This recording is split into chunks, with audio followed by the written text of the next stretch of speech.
A woman ran 7 times between two mountains in search for help, and in response, Allah made her footsteps a path for every man to follow. So before you disrespect women, remember you're literally following the one. Hajar as, the wife of Prophet Ibrahim and mother of Prophet Ismail, was left with her baby in the desert of Mecca, where there was whole wafer Oli people following the one. When their food and water finished, her baby became thirsty and started crying, but instead of giving up, she took action. She ran 7 times between the hills of Safa and Marwa, searching for water or any help. This was not a ritual, but a desperate effort of a mother trying to save her child. After her struggle, Allah caused water to come out from the ground near her baby, which became the blessed Zamzam well. Her effort was then honored by Allah, and her running was made a part of worship. I want to tell you a story about a woman who was left alone in the middle of a desert.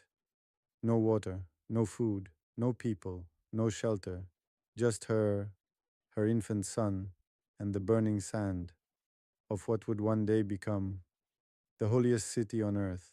Her name was Hajar, alayhi salam, the wife of Prophet Ibrahim, the mother of Prophet Ismail, and what she did in that desert changed the world forever. When the food ran out and the water ran out, and her baby began to cry from thirst underneath the blazing sun, she did not collapse. She did not give up. She did not sit down and surrender to despair. She ran. She picked herself up and she ran between two mountains, Safa and Marwa, back and forth, 7 times, searching desperately for water, for help, for any sign of life, in a land that seemed completely empty of it. This was not a spiritual exercise. This was a mother fighting for her child's life with everything she had in the most desperate moment any human being can face. She ran when she was exhausted. She ran when the horizon offered nothing. She ran when every step must have felt like it was leading nowhere. But she ran anyway, because that is what a woman of faith does. She does not wait for someone to save her. She moves, she acts, she trusts Allah, and then she does everything in her power to meet His mercy halfway. And then something extraordinary happened, not at the top of the mountain, not at the end of the search, right where she left her baby. Water began to flow from the ground.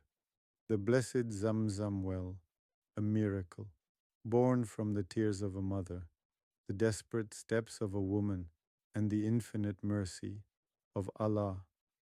And then Allah did something that should stop every one of us in our tracks. He did not just accept her effort, He honored it. He took the running of this woman, this mother, this wife who was left alone in a desert with nothing but faith, and He made it a pillar of worship for every Muslim, for every pilgrim, for every person who performs Hajj or Umrah until the end of time. The sa'i, the walking and running between Safa and Marwa 7 times, is not just a ritual, it is a monument to a woman's strength, a monument to a mother's love, a monument to what happens when a human being refuses to give up and trusts Allah completely.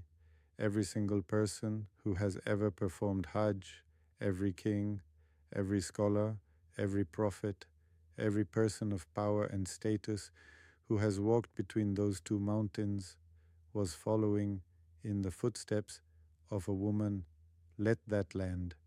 So before anyone disrespects a woman, before anyone diminishes her strength, questions her worth, or treats her as less than, remember Hajar.